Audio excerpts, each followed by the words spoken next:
तो आज हम उस आदमी के बारे में बात करने वाले हैं जिसने अपने पूरे परिवार को मौत के घाट उतार दिया। जेम्स अर्बन रूपर्ट का जन्म 29 मार्च 1934 में हुआ। जेम्स की मम्मी का नाम चैरिटी था और पापा का लियोनार्ड रूपर्ट था और इसका एक बड़ा भाई भी था, लियोनार्ड जूनियर। इसकी फैमिली नॉर्मल फैमिली जैसी नहीं थी। जेम्स के पापा बहुत गुस्से वाले थे और जेम्स को रोज मारते थे और जेम्स की मम्मी का फेवरेट बड़ा बेटा था। कुछ भी अगर घर में गिफ्ट या खिलौने आते तो बड़े बेटे को ही मिलते थे, जेम्स को नहीं। जेम्स अपने घर में ही अनाथ की तरह बड़ा हुआ और उसकी मम्मी यह भी बोलती थी कि मुझे एक बेटी चाहिए थी, जेम्स नहीं। जेम्स को मुर्गियों से एलर्जी थी, मगर फिर भी उसके पेरेंट्स ने मुर्गियों का छोटा सा फार्म अपने घर से हटाया नहीं। जब जेम्स 12 साल का हुआ तब उसके पापा का डेथ हो गया।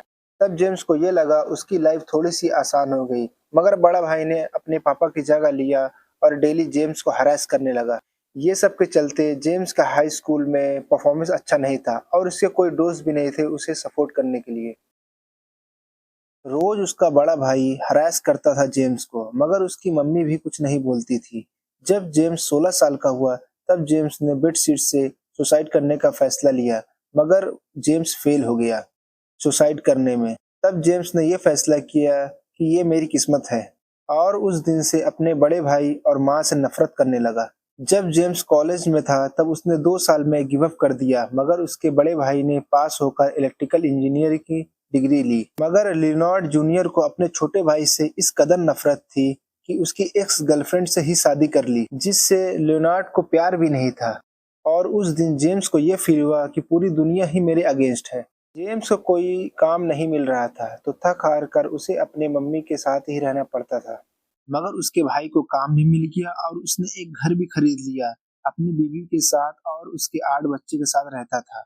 जब जेम्स अपनी जिंदगी से तंग आता था वो ड्रिंकिंग करता था और शूटिंग करता था। उसके पास एक 357 मैग्नम, दो 22 हैंडगन और एक 22 राइफल थी। 1973 और 1974 में जेम्स अपने सारे पैसा स्टॉक मार्केट के क्रैश में गवा देता है और जेम्स के पास पैसे नहीं थे अपने रूम का रेंट देने के लिए। 29 मार्च 1975 में जेम्स 41 साल का हो गया। तब उसकी मम्मी ने ये कहा जेम्स को कि तुम अपना ड्रिंकिंग का पैसा अरेंज कर लो, मैं तुम्हारा रेंट पे कर दूंगी। जेम्स रात भर ड्रिंक करते हुए ये सोचता रहा कि इस प्रॉब्लम का सॉल्यूशन कैसे निकालूं। मगर रात में ड्रिंक खत्म होने के बाद जेम्स अपने घर जाके सो गया। जब जेम्स की मम्मी को अच्छा फील नहीं हो रहा था तब उसने अपने बड़े बेटे और उसकी फैमिली को डिनर के लिए बुलाया। जब बड़ा बेटा घर आ गया तब उसके बच्चे बाहर खेलने चले गए और जेम्स रात में लेट सोया था तो अभी तक उठा नहीं था। शाम के 4 बजे जब जेम्स सो के उठा तब उसकी मम्मी और भाभी किचन में खाना बना रही थी। तब जेम्स अपने रूम में गन से रिलोड कर रहा था। शूटिंग करने जाने वाला था जेम्स। मगर जब जेम्स सीढ़ी से उतर रहा था तब उसके बड़े भाई ने पूछ लिया कि मेरी नई गाड़ी कैसी लग रही है जेम्स। और जेम्स ने इसे अपनी बेइज्जती समझ ली और ये सोचा कि मेरी जिंदगी में फेलियर के कारण मेरा बड़ा भाई और मम्मी है। और उसी वक्त जेम्स शूटिंग पर न जाने का फैसला किया और अपने बड़े भाई के सर पे गोली मार दी। उस वक्त 6 बज रहे थे। अपने बड़े भाई को मारने के बाद जेम्स किचन में गया और अपनी मम्मी, भाभी और उसके 3 बच्चे को पहला शिकार बनाया। उसके बाद जेम्स फिर लिविंग रूम में गया और अपने बड़े भाई के बाकी बच्चे बच्चों को भी मार दिया वहां पर। जेम्स के अंदर गुस्सा इतना था कि उसने सबको एक एक गोली और मारी और 3-4 घंटे इंतजार करने के बाद 911 पर कॉल किया और ये कहा कि यहाँ पर गोलीबारी हुई है, जल्दी आइए प्लीज। जब पुलिस वाले जेम्स के घर आए तब पुलिस वाले ने ये देखकर शॉक हो गया और अपने कमांडिंग ऑफिसर को बोला, इससे पहले ऐसा मर्डर सीन मैंने नहीं देखा। पूरा फ्लोर खून से भरा हुआ था और फ्लोर के गैप से खून सारा बेसमेंट में जा रहा था। और तभी एम्बुलेंस आ जाता है और बॉडीज को एक एक करके निकालता है घर से। और ये खबर आग की तरह फैल जाती है हैमिल्टन में। न्यूज़ चैनल इस मर्डर केस के बारे में बात करते हैं।